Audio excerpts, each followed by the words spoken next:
This is the Lean Builders Hoots on the Ground podcast with absolutely, positively no bullshito. Join us as we dig into exactly what lean construction is and how we can use these concepts and strategies in the field.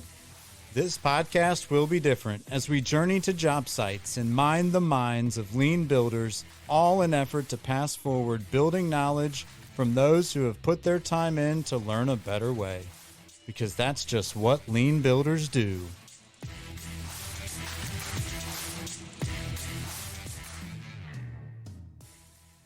What's up, y'all? Adam Hoots here with the Lean Builder Hoots on the Ground podcast, coming to you with no bullshito today, and I've got a special treat. We are delivering on a promise from the very first episode. That was like, I don't know, 23, 24, 20. I've lost count, Keyan. Maybe you can help remind the people, why are we here today? What's up, Adam? Man, so it's funny, early January when we kicked this thing off and you took the helm, somehow we got into a conversation around our love around reading. And I made a joke that I get a lot of credit in our industry for being way smarter than I am, because I can just read a book, take a principle or a process or something from another industry that somebody else has written, and then figure out how to apply it to our industry in construction. And people are like, oh man, that's so smart. And you told me, you're like, yeah, you know what that is? That's R&D, right? And I said, R&D, research and development? And you said, no, man, that's rip and deploy. Yeah, That, man. shout out Harry Schmidt for that one and allowing us to borrow that and take that on. So we're going to nickname this R&D with Hoots and Key and possibly Harry. That's right. That's right.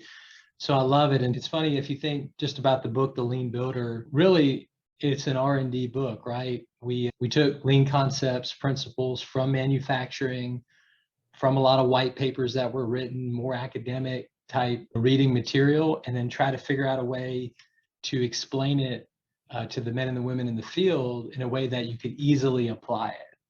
And as we've been talking, and I've been thinking about what are some of the other topics that we could share and take and have people that could add value to what they do, excited to do this with you today, because I think we can do that and deliver on that. Absolutely. And today we're going to talk a little bit about delegation. I think that's such an important thing that our industry really struggles with. And I guess shout out to you bringing this to the table through the Lean Builder blog. I know you've written something out there on it. Maybe we can flash some of that up on here. But I guess what inspired you to take us down this road and talk about delegation today? Yeah, going back to R&D, I've been in transition for a few years now into the role that I currently serve, which is CEO of Skiles Group. And so what better way to get ready for a role? What got you there isn't going to get you to where you're trying to go. And so a book that I read about a year and a half ago is called CEO Tools. This is by Jim Canfield and Craig Kramers.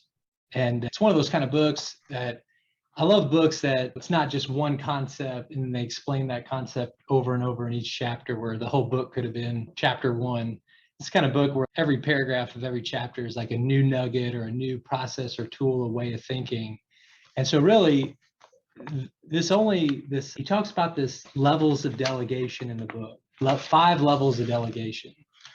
And that's only about a paragraph or two in the book, but it sparked my curiosity and made me want to do a lot of research on delegation, because it's just one of those things where I see it so much, especially in the field, where let's talk about superintendents, like our younger superintendents feel like maybe some of the more senior superintendents aren't delegating enough. They don't have enough autonomy. And then you talk to some of our more senior superintendents and they feel like some of our younger guys aren't ready yet. They're not following through with the things they should, so they're not going to give them more. And then you start thinking about just how the different generations communicate differently.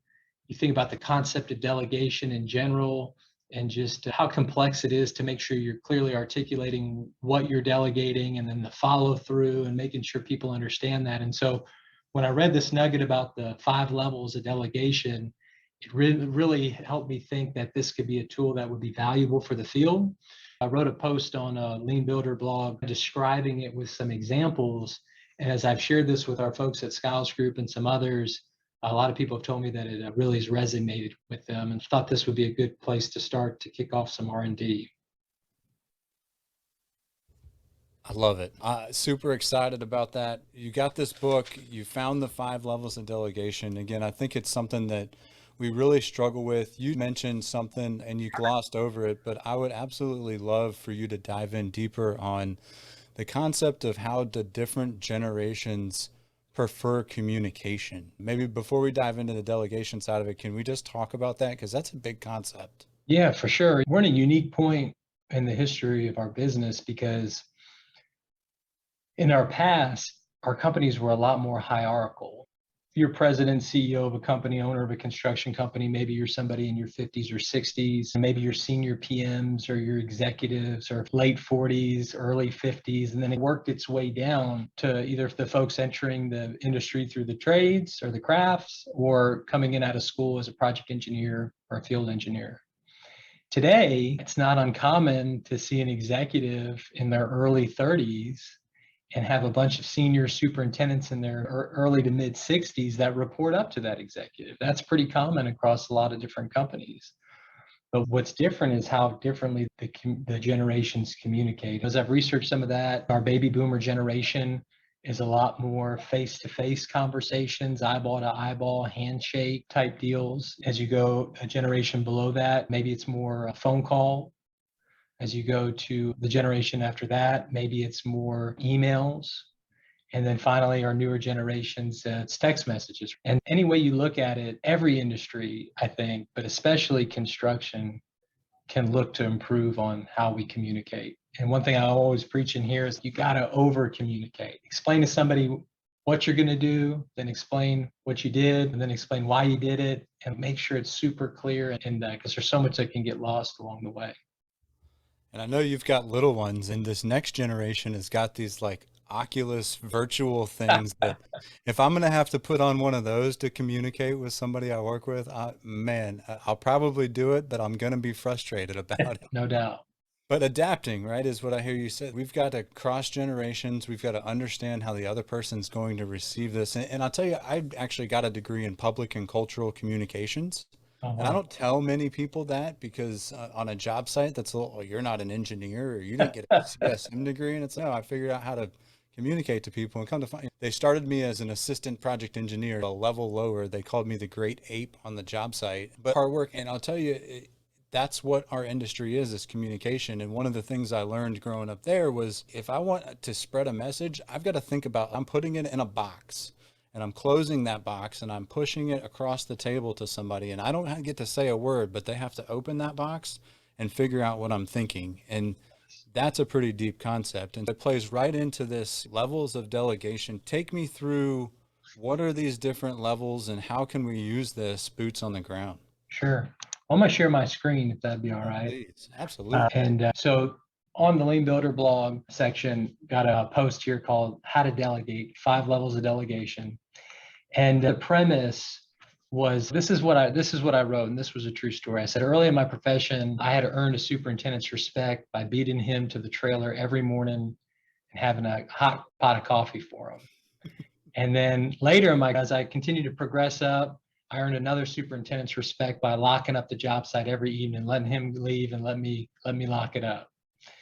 And over time, I was able to gain that trust. And only at that point, when I got that trust, the supers allowed me to walk the job with them on their early morning rounds. So that was like something you had to earn back in the day.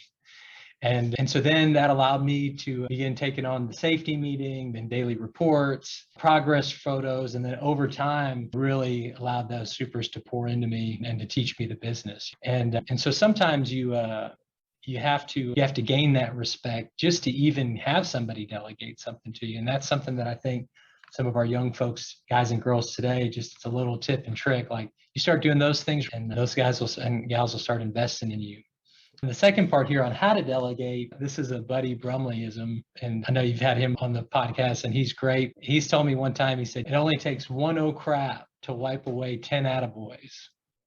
And so if you think about that, a superintendent's, that's the stress that they're carrying. No matter how many things they do right, it's only going to take one thing that misses and all that gets wiped out. And so in order to build that trust, the premise of the 5 levels of delegation is a stair-step approach that you verbally communicate what level you're delegating. So that way it's very clear what the expectations are. And as I wrote this, not only did I want to explain the levels, but I wanted to give a construction related example for each level. Are you ready to try this with me? Absolutely. And that attaboy to bad thing, there's actually a science behind it. I believe it came from John Gottman and he studied marriages, etc. We can dive into that maybe in a And future I one, love but that.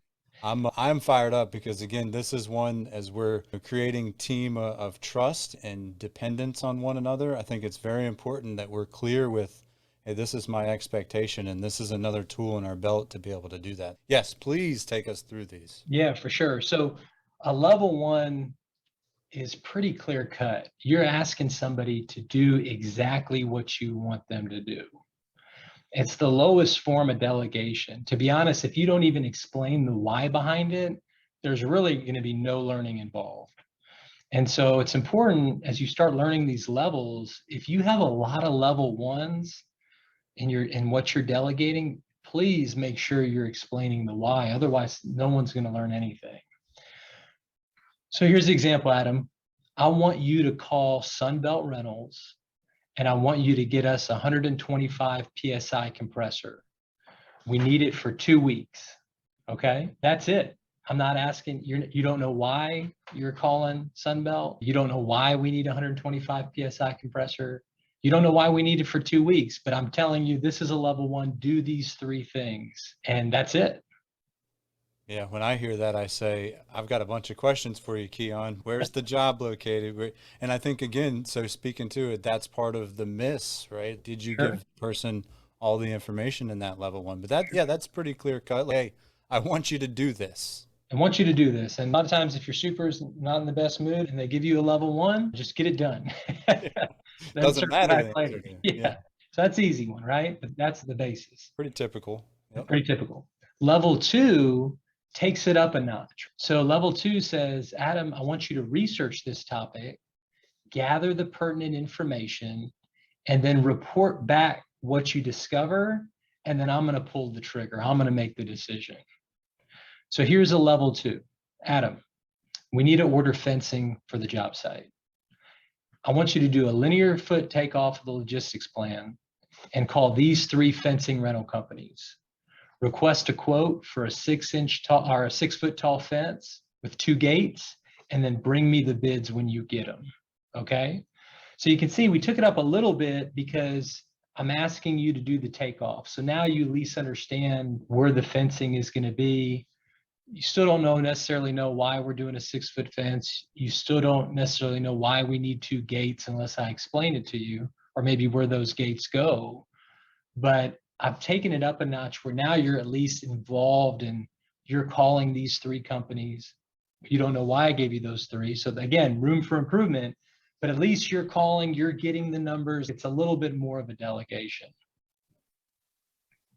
And I sense these two are very much related as well. Both level one and level two play within one another. As you're telling me, again, we're going to filter from a level two to a level one. But you're also, I'm experiencing a level one because you're saying, hey, do this, but it's not direct and to the point. You're asking me to do a little bit of thinking along with that task. Yeah. So, Yes. okay. Remember, as I'm teaching this, as people are trying to use this in the field, like you're actually saying this is a level one, or I'm giving you a level two. You're using that terminology because the terminology means something. Okay. Yeah, I'm with you. All right. So now taking it up another notch. So level three builds off of level two in that you're asking the person to research the topic, gather the pertinent information, but now you're asking them to make the recommendation. You're still going to be the one that makes the ultimate decision, but now you're starting to see how that person thinks. Here's the example on this one. Adam, we need to put down flooring protection on level 2. Look into the options, ram board versus poly, the cost of our labor installing it versus our flooring trade partner, and then tell me what you recommend. You see now, you get to go get the pricing from the trade. You're walking it with them. You're walking with your labor, trying to understand what's the best material we should use. And then you're thinking through either from a cost standpoint, a time standpoint, whatever, what's the best option? And then you're making that recommendation. Yeah, you're making me think a little bit. You're making me to go and discover those options that are available, as well as what do I think is going to be the best practice? What would I intend to do? I love and it seems like with each one of these levels, you're empowering me a little bit here. Yes. Yes. And it's a good metric too. If I'm only giving my staff level 1s and level 2s, like I need to be looking internal to be like, what can I do to get to that next level 3? Is it me or is it them? Are they really not ready, or am I not willing to let go? That's a pretty deep, maybe a whole nother R&D topic there. My goodness. I think we should wrap up with that because it's really pertinent. It really is. Leadership and Self-Deception is that book. Yes. So you've read that? Oh yeah, absolutely. Yeah, It hits home too. I'll write that one down. We've got 2 now on the hooks, as well as the others we've brainstormed. But so yeah, keep diving into some detail, because I'm starting to feel a little empowered to make a decision here. So level 4, now we're into that top level of delegation. We're getting close to level 5. And so level 4 is what they call decide and inform. So in level 4, you ask the person to research something, outline the options, and then decide.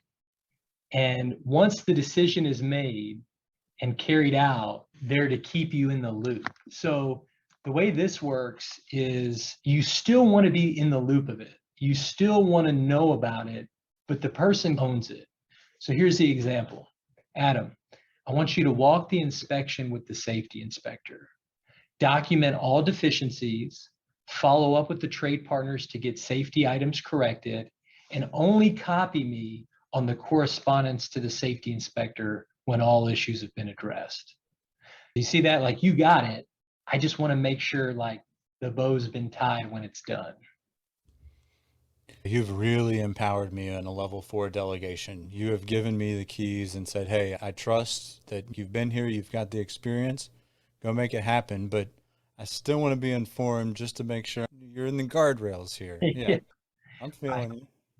And so now we're at level 5 where the person owns it. And I'm going to say this, I'll probably say it again, but it's like,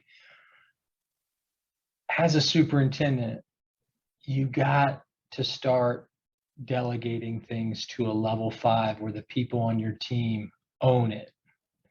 You're never going to be able to plan 6 weeks out. You're never going to be able to strategize, to look through the drawings the way you want, to have the conversations that you want in the time that you want to have them, if you're constantly working on level 1 through level 4 things that should be delegated.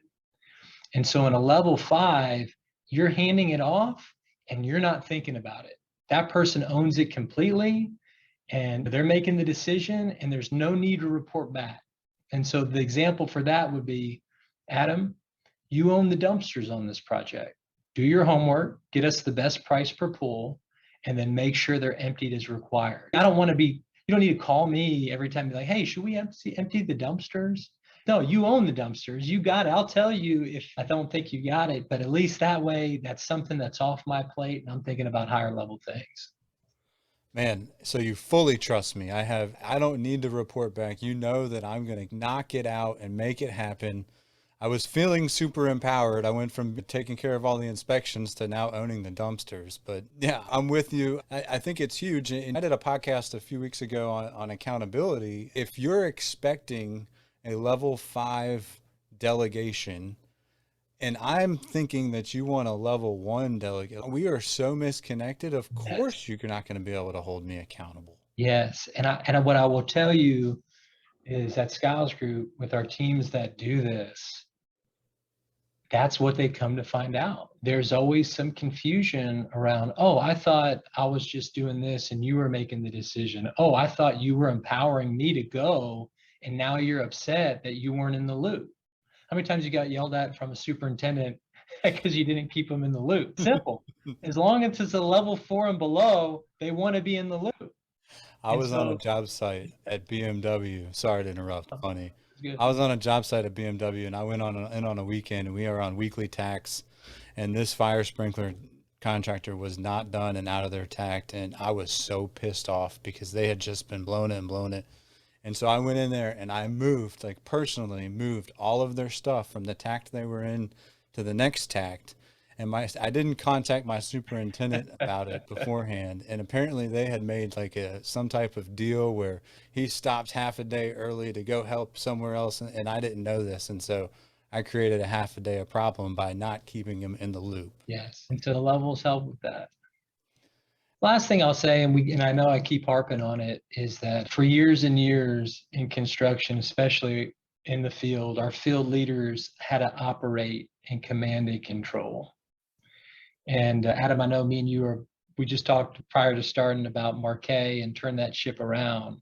And I feel like when he came to Congress a couple years back, and we had a lot of our teams there, when he started talking about, as a leader, you need to be riding the brake, not riding the gas. I think that clicked for so many of our folks, because in that command and control, you're constantly riding the gas. Nothing can go until you say go.